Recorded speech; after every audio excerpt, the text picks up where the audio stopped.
You're listening to the Poised Powerhouse Podcast. My name is Dr. Sita Hood, and I'm obsessed with empowering women like you with practical life strategies to live authentically without compromising your wellness.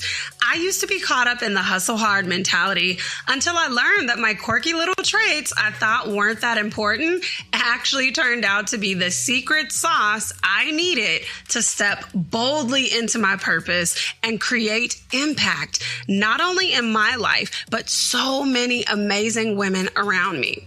Organizing your schedule, launching impactful programs, redefining leadership without code switching or compromise, and stepping boldly into your God-given assignment are all topics we'll discuss here. Think of this podcast as that Sunday brunch with your girls that feels so therapeutic you can't wait to get to it. But let's clarify, this is not a substitute for a relationship with a licensed therapist. All right, grab your notebook and your coffee or your tea. We don't discriminate over here. And let's start the show.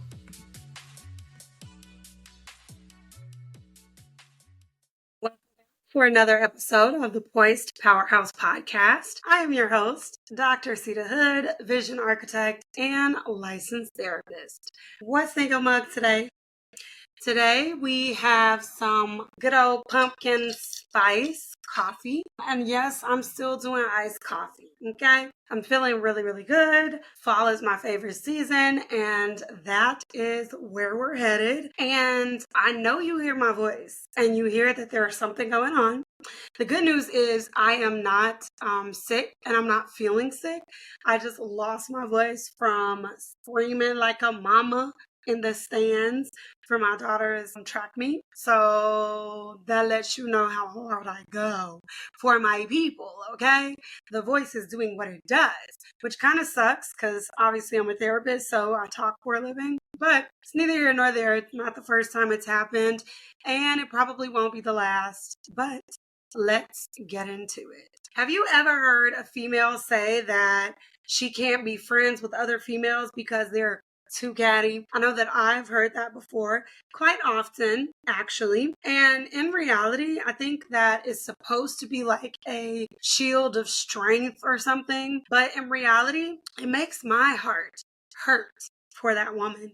It makes my heart go out to her, like not in a form of pity, but like what she's really saying when she says that is that she's been hurt so deeply by other women that she's too afraid to open up her heart and trust again. Real talk, as we're growing up, if we keeping it on though, all of us have been pet.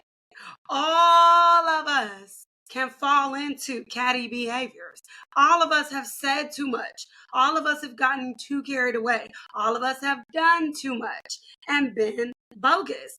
That's just the way life is. You are the villain in somebody's story even now. But growing up and like trying to find your place, you probably were even more of a villain because you were, again, trying to find your place. It's part of learning how to be a good friend. But the sad reality is that a lot of us have grouped all women together in this bucket of betrayal. And that is a skewed perspective because not every woman is like that. What's interesting is that this perspective or variations of this thought process tend to happen more to women that society deems as successful. Now, personally, I think that this has something to do with climbing the corporate ladder or building up your business in male-dominated society or male-dominated industries that place insane demands on women. So the few women who are brave enough to try are often pitted against each other automatically to compete for a spot when there's really room for all of us and plenty to go around. And I want you to think about how this shows up even in your friendships. If you've ever been the person that's like, who you been hanging out with, girl? That wasn't me. You hanging out with her a little bit too much now. Come on. And you are serious. Like sometimes people play like that, but if you are serious, that might be a sign that you are one of these women who has been brainwashed into competing with other women, even in friendship. Some form of this belief is the core for all of these reasons that successful women have trouble maintaining friendships. And what I mean by some form is some women flat out believe that they can't be friends with women. Some women believe that they're not a good friend to other women. And the thought process is, because if I was, maybe I would have more friends. And so many other narratives. And some of these narratives we're going to get into inside of this episode. Hey, aren't you tired of running around like a chicken with your head cut off? How many times have you promised to do better with your wellness routines only to let life get on top of you again? I want to invite you to pause and pour by downloading my app, The Lavish Haven, your sanctuary for cultivating daily wellness. It's completely free to use. You'll start with our pause and pour quiz and then access our signature daily and weekly wellness trackers, mood playlists, elevated emotions collections, scripture-based guided audios, and so much more. Hit the link below to start today. Again, there are so many reasons and factors that contribute to a woman's outlook and how she chooses to show up in her relationships. But one of the top reasons it's hard for successful, ambitious women to maintain friendships is because they have unrealistic expectations, or people have unrealistic expectations of them. So successful women sometimes assume that people understand what it's like to function in their world, and therefore they understand them and their actions.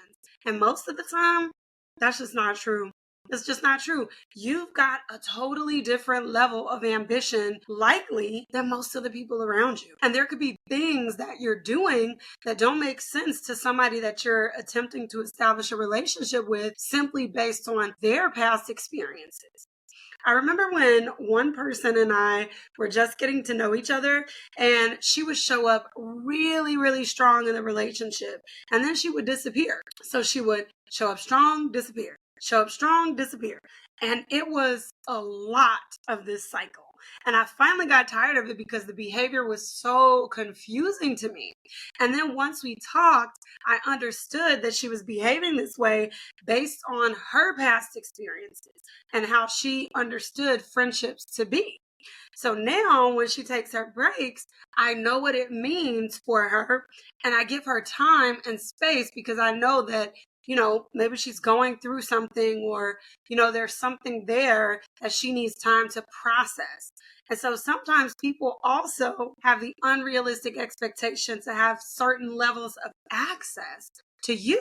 Or, like I did, incorrectly assume that you just don't care about the relationship based on your behavior. And the thing is, most women don't actually confront the behavior. They just fall back and return the same energy. Not knowing that the whole time, you're starting beef for no reason. Sometimes ambitious women are not given enough grace in their relationships for their busy schedules or for the times when they fall off the grid. They aren't falling off the grid just because they don't care. It's because they're managing so much and they might be struggling to keep up with it. And they just didn't get a chance to get back to you as quickly as they would like. And let's keep it a hundo. A lot of times it's because they overcommit in their relationships and spread themselves too thin. They promise to show up one way and they really, really, really mean it, but their capacity just isn't big enough to meet the demands for everybody in their life. And this can be disappointing to you and also to them. But the good news is this issue can be solved with having an open, honest conversation about the dynamics of the relationship and how you expect to move forward. It doesn't have to escalate to return of energy or cutting people off. And there could be a perfectly logical explanation for everything that they're doing. Another reason successful women have trouble maintaining their friendships is because sometimes they don't know how to draw a healthy boundary. And this happens for a couple of reasons, with one of those reasons being past hurtful experiences and not knowing how to be vulnerable. And let's be clear, there are different versions of not knowing how to be vulnerable. Oversharing versus undersharing, personality differences, and so much more. Here's what I mean when I say oversharing versus undersharing. Vulnerability is a perfect balance of sharing and knowing when to share what with who. Oversharing is impossible in a safe relationship. I would also argue that undersharing is impossible in a safe relationship. And here's what I mean by that. If you have fears that people are going to tell your business, or that you said too much at the Sunday brunch, or did too much when you were out at somebody's house, it's likely because you don't fully trust the person that you were talking to. And maybe you went out on a limb to try to see if you could trust them. But when you trust someone, even in sharing something vulnerable, you know that you're safe. You don't have to second guess it. You might feel nervousness when you're talking and when you're saying the words out loud, but when you're done sharing, you're good. And I'm arguing that you can't undershare, because when you feel emotionally safe in a relationship, you automatically pour out your whole self. There are no restrictions for how you show up. So it can be confusing for successful women to find the right balance of vulnerability, even if we go solely based on experiences in the workspace. And I specify this because women in corporate know that most often, as sad as it is, people don't operate with integrity. But in the same token, as a businesswoman and a leader in your field, trying to find high quality partnerships for your company is also hard, because too many people don't have values and morals. And then you can't find people whose morals and values are in alignment with yours. It's rough out here. And me personally, I only want to partner with people and businesses that God called me to partner with, who have integrity and compassion as one of their highest values.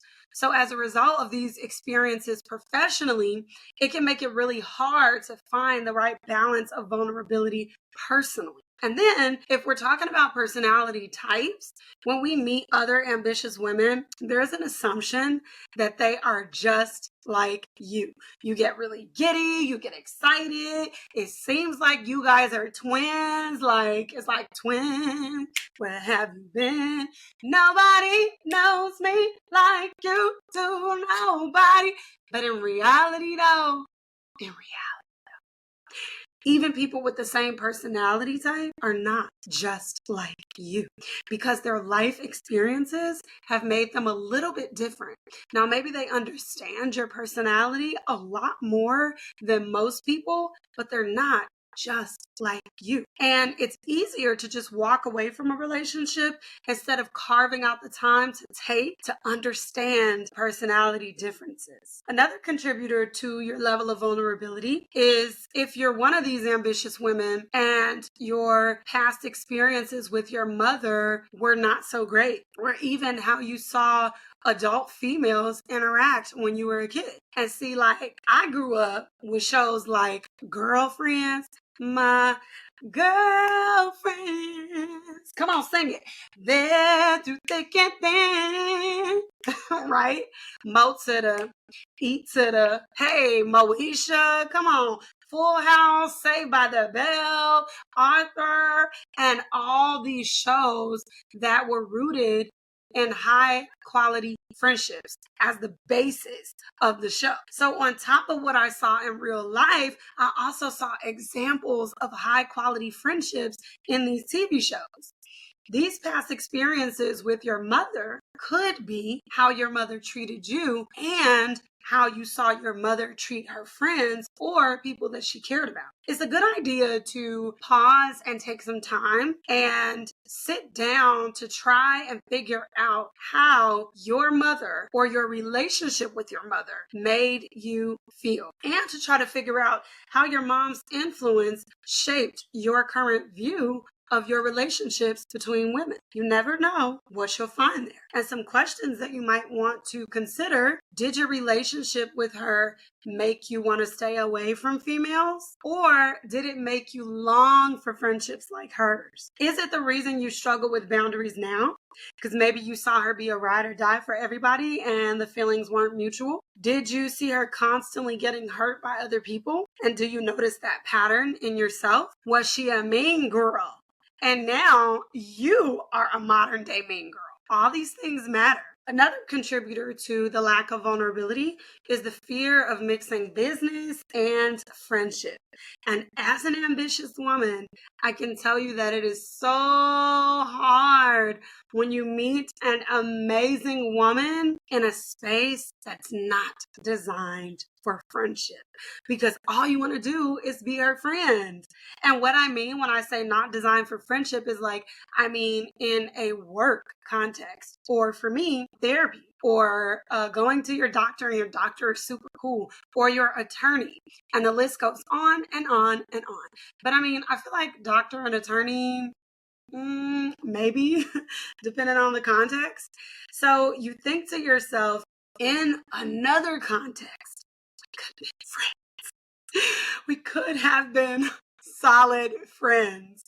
And in some situations, like if you meet an amazing woman on your job and you're a hairstylist, then you can actually grow to become friends. But you still might carry that fear of vulnerability, and you might be afraid that that would damage the other parts of your relationship. And sometimes the deep emotional connections that characterize female friendships can be overwhelming.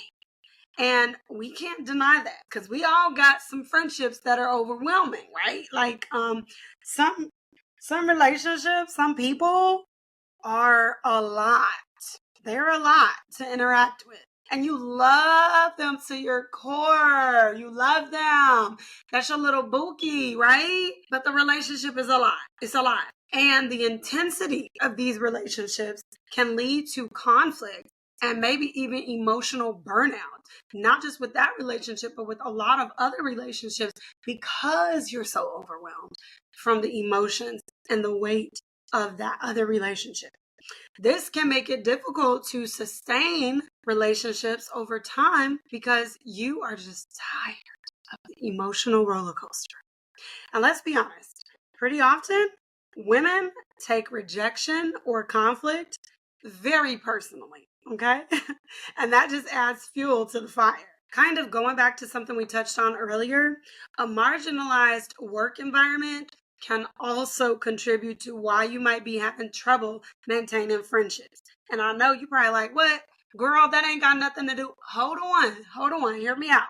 Hear me out, okay? Hear me out on this one. Based on the impact of the stressful work environment, it's easy for women to develop imposter syndrome about their ability to show up, even in their friendships. Because again, in workspaces, not just in corporate, this happens in entrepreneurship too, but in workspaces, there's this mentality of hustling and women being pitted against each other and comparison and so many other dynamics. And in the midst of that, you develop imposter syndrome around your abilities. And because you are a whole person and your work and home environments both contribute to each other, your feelings are inevitably going to overlap. Imposter syndrome, even in friendships, is a real thing. I have a friend who faces this, and she doesn't think that she's a good friend. And every time this comes out of her mouth, I'm like, girl, what are you talking about?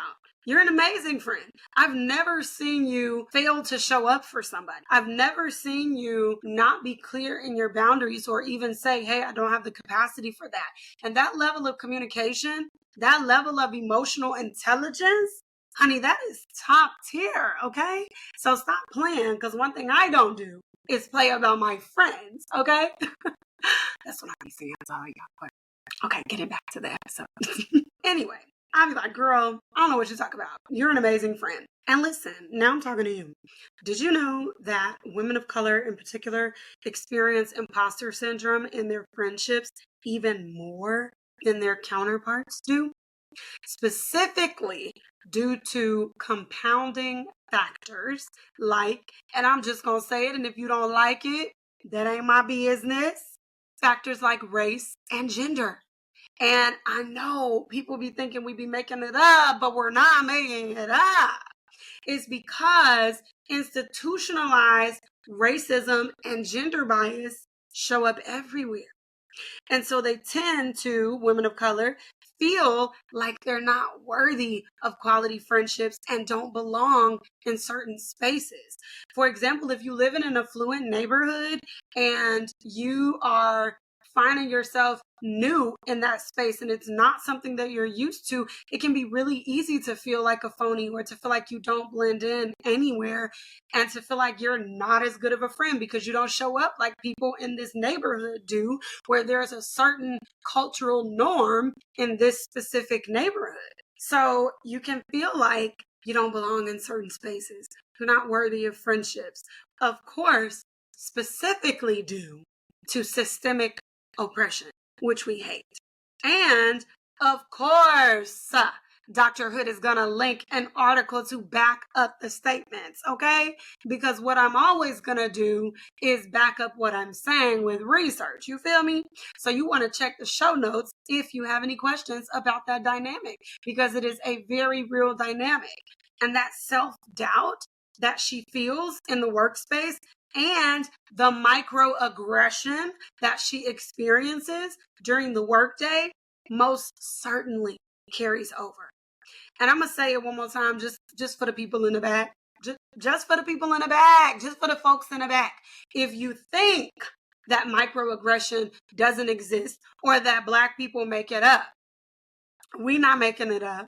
We not. Just go down a TikTok rabbit hole on microaggression and you will start to see all sorts of examples. Or date a Black woman, or date a Black man, or a person of color, or, have a Black friend, and not just specifically for that reason, but like trying to understand things from a person of color's perspective. But this is a whole different episode, and I'm going to come on back to where we were at, okay? But it's relevant. Anytime a Black person is talking about that, don't you let me save a friendship or save a relationship. Don't you tell them that they didn't experience microaggression. Don't do it. Don't do it. Don't do it. Don't do it. Because even if you don't see the problem, you just may not have enough context or have experienced things in life to understand how microaggression looks when it's slapping you in the face, okay? So just don't do it. Even if you don't understand, just wait for the understanding to hit, okay? Moving on. Anywho, the constant state of self-doubt and the need to prove yourself takes a toll on you. And you can inadvertently create barriers to forming and maintaining healthy relationships and healthy, close friendships. And then this internal struggle can make it difficult to be vulnerable and open with your current friends. You see how that's all connected?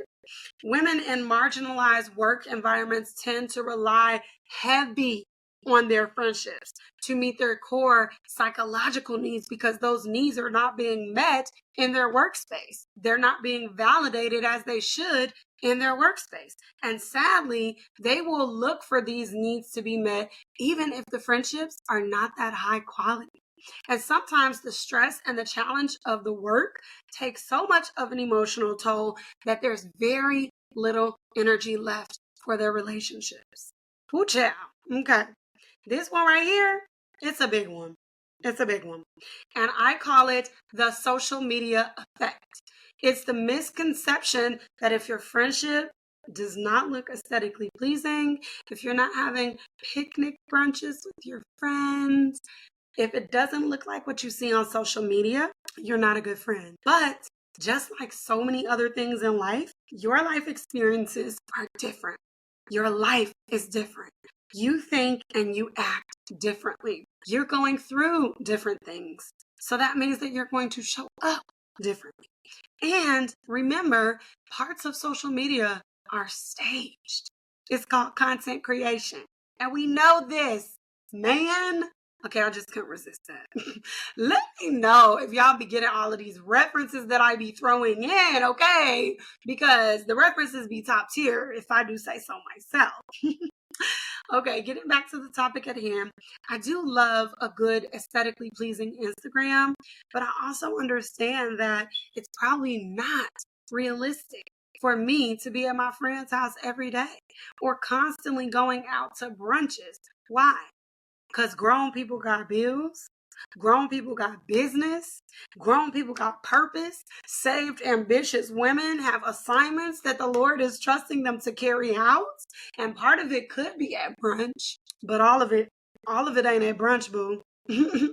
So with all this grown woman business to handle, we just can't get together every day like you see some people do on social media. Social media also creates very believable illusions. And one of those illusions being that people who are surrounded by a lot of people automatically have a lot of friends or are friends with everybody. But what is most likely the truth is that those relationships lack depth because deep-rooted friendships require deep-rooted work. Sometimes we get caught up in the trap that we have to have a large quantity of relationships as opposed to looking at the quality of relationships. And the superficiality of social media can definitely be a hindrance when you are trying to establish meaningful, long-lasting relationships. Because let's say that you do all the stuff that you see people do on social media, but you still feel empty. But you still don't feel like those relationships are meeting your core psychological needs. You got to ask yourself, is it for aesthetically pleasing relationships? Is it for surface level relationships? Is that what you're looking for? Or are you looking for deep rooted, authentic, high quality relationships? It's time to talk about what I've been loving. Product recommendations, shout outs to family and friends, and overall gratitude. Let's get into it. Welcome back to another What I've Been Loving. This week I have been loving the Archer and Olive Journal. An interesting pattern that I've observed about myself is when the fall season comes, I tend to journal freehand, like with pen and paper, and I tend to journal digitally when it's warmer outside. I don't know why that is, but I think it's due to like a comfort measure. I grew up with pen and paper, of course. And so I just feel like grabbing a journal, a cup of coffee, and a pen gives major cozy fall vibe. That's what I've been loving this week. How about you? If you enjoyed today's episode, share the love. Share it with your mama, share it with your auntie, share it with your best friend. Then head on over to Apple Podcasts and leave us a 5-star review. Reviews help the podcast to grow. Well, that's all I have for you this week. I'll see you on these social media streets. Bye.